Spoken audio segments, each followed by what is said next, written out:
वजाबाकी करतानाची एक नवीन मेथड आता इथं बघूया आपण. वजाबाकी करतानाची एक नवीन मेथड. आता बघा इथं हे जात नाही, 9तून 2 गेले 7 राहिले.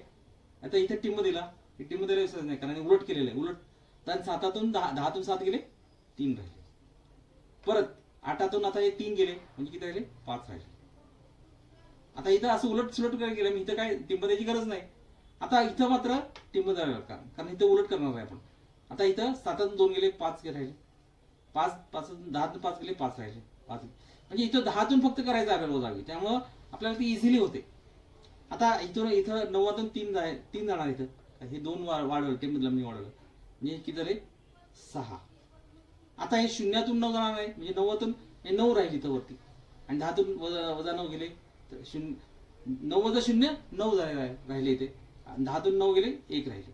आता इथं काय इथं उलट केलेलं आहे, मी इथे वाढवणार टिंब देणार. इथं उलट केलेलं आहे, इथं उलट केलं मग इथं केलं हा इथं टिंब दिलं. पण इथं काय उलट केलेलं नाही त्यामुळे इथं टिंब दिलं नाही.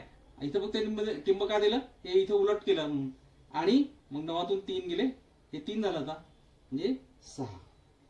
बघा ही वजाबाकी करण्याची पद्धत बघा, ही अतिशय सोपी. अशा पद्धतीने जर तुम्ही केला पटदिशी म्हणजे डोक्याला काही ताणच नाही. अतिशय सोप्या पद्धतीनं लवकरात लवकर उत्तर एका स्टेपमध्ये वजाबाकी करण्याची ही एक वेगळीच ट्रिक आहे.